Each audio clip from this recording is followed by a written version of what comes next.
Hello everyone, good evening. সবাইকে স্বাগত জানিয়ে শুরু করছি আজকের ফেসবুক ব্লগ। আমি টুম্পা। যারা জানো তারা তো জানোই, আর যারা জানো না তাদের কাছে আমি নিয়ে চলে এসেছি আজকের ব্লগটা। খুব খিদে পাচ্ছে সন্ধেবেলায়, কি করব তো ভাবছি চাউমিন বানাবো বানাবো বানাবো ভাবতে ভাবতে রাতই হয়ে গেল। তো ভাবলাম রাতের ডিনারই করে নিই। আর দেখো এত জামা কাপড় ভেজা, বাইরে মেলা, ঘরের সামনে, ইগনোর করো তোমরা প্লিজ। তো দেখো আমি এখানে সবজি টবজি কেটে নিয়েছি, গাজর, বিনস, বাঁধাকপি, পেঁয়াজ, লঙ্কা ভেজে নিচ্ছি এখানে। ততক্ষণে এটা ভাজা হোক, চলো অন্য প্রসেস করি। সঙ্গে রয়েছে চিলি চিকেন। তো বাজার দিয়ে নিয়ে চলে এসেছে বড়মশাই চিকেন।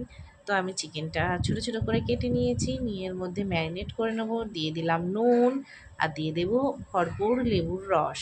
তো এটা ম্যারিনেট করে রেখে দিতে হবে প্রথমে, যাতে ওর ভেতরে সব লেবুর রসটা ঢুকে জুসি হয়ে যায়।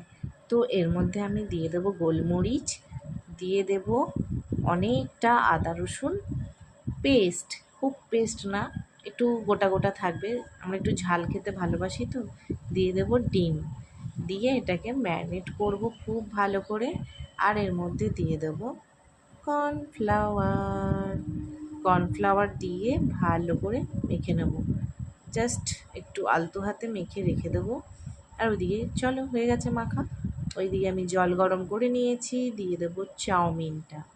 চাউমিনটা সেদ্ধ করে নেব, কেন সবজি ভাজাটা আমার অলরেডি হয়ে এসেছে। তো চলো কড়ার মধ্যে দিয়ে দেবো ডিমটা। চড়বড় করে উঠেছে ডিমটা। ডিমের মধ্যে দিয়ে দেবো নুন, দিয়ে দেবো গোলমরিচের গুঁড়ো, দিয়ে এটাকে বেশ করে গুলগুল গুলগুল করে নেড়ে নেব। তো আমার ডিমের ভুজিটাও হয়ে গেল বন্ধুরা। এইবারে চাউমিনটার মধ্যে soya sauce, vinegar, tomato sauce, chilli sauce দিয়ে ভালো করে ভেজে নেব। ভালো করে চাউমিনটা না ভাজলে খেতে টেস্ট লাগে। আর সবজি ভাজাটা দিয়ে দিলাম, দিয়ে এবারে ভালো করে মিক্স করে নেব। চলো গরম গরম চাউমিন রেডি হয়ে গেছে। তো তেলটা গরম হয়ে গিয়েছে, একে একে সব চিকেনের টুকরোগুলো তেলের মধ্যে দিয়ে দেবো। ডিপ ফ্রাই করবো না, জাস্ট হালকা করে ভেজে নেব। তো ততক্ষণ আমি থালায় থালায় বেড়ে নিই, ঠান্ডা না হলে ছেলে আবার খেতে চায় না। তো এর মধ্যে আমি দিয়ে দেবো মোটা মোটা করে কাটা পেঁয়াজ, পেঁয়াজ আর শশা কুচি দিলে, আর সঙ্গে কাঁচা লঙ্কা কুচি আর সস দিয়ে সাজিয়ে নিলে খুবই সুন্দর লাগে খেতে, পুরো দোকানের মতন। তো দোকান দিয়ে কিনতে গেলে অনেক টাকাই লাগে, তো বাড়িতেই বানিয়ে নিলে সপরিবারে খুব মজা করে খাওয়া যায়। তো দেখো কেমন হয়েছে অবশ্যই কমেন্ট করে জানিও তোমরা বন্ধুরা। তো চিকেনটা আমার ভাজা হয়ে গিয়েছে, এবারে আমি পেঁয়াজ, ক্যাপসিকাম, রসুন কুচি, আদা কুচি ভালো করে সটে করে নেব। দিয়ে দেব tomato sauce, chilli sauce, vinegar, soya sauce, সব একে একে দিয়ে দেব, দিয়ে ভালো করে সটে করে নেব। ব্যাস, এটা বেশি নাড়াচাড়া করতে হবে না, কেন একটু কচকচে শক্ত থাকলে খেতে ভালো লাগে, বেশি নরম হয়ে গেলে ভালো লাগে না। তো দেখো একে একে সব দিয়ে দেবো। দিয়ে দেবো একটু গোলমরিচের গুঁড়ো, গোলমরিচের গুঁড়ো না দিলে স্বাদটা ভালো আসে না।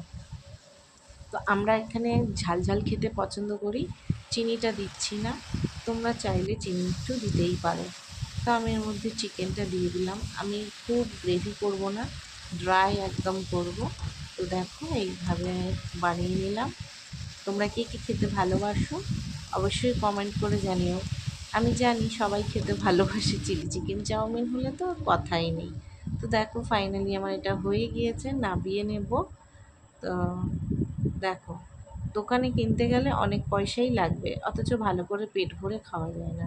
বাড়িতে কিনে নিয়ে এসে বানিয়ে নিলাম, পেট পুরে সবাইয়ের ডিনার হয়ে গেল। দেখো প্লেটে প্লেটে সাজিয়ে নিয়েছি, পুরো লাগছে না দোকানের মতন বন্ধুরা। চলো তৈরি হয়ে গেছে, এবারে একে একে সবাইকে দিয়ে দেবো। আর তোমরা খাবে তো চলে এসো, আমি এখান থেকে এতটাই বলতে পারি। তো একা একা বানাই, একা একা খাই, কি করব বলো, নিজের পয়সায় নিজে বানাই নিজে খাই, তাই না? কারোর মতন তো লুকিয়ে লুকিয়ে খাই না, নিজের বাড়িতে নিজে বানাচ্ছি, খাচ্ছি, দেখিয়ে খাচ্ছি বন্ধুরা, তাই তো? তো দেখো, সবাইকে দিয়ে টিয়ে আমি ফ্রেশ হয়ে নিলাম, বসে গেছি খেতে। চাউমিনটা খুব ভালো হয়েছে, অনেক দিন পরে বানালাম। আর তোমরা যে যাই বলো ভাই, আমার তো চাই, বানাবো আর খাবো। তোমরা দেখো আর জলো, তাতে আমার কিছু করার নেই ভাই। খাবে তো বাড়িতে চলে আসো, অবশ্যই দেবো সবাইকে। অসাধারণ হয়েছে, টেস্টি। তো চলো, আজকের ব্লগটা এখানেই শেষ করছি। ছেলে আমার তো বলছে আরও চাই, এতটুকুতে হবে না, তো ওকে আমি আরেকটু দিয়ে দেবো। তো আজকের এখানেই শেষ করছি বন্ধুরা, টাটা।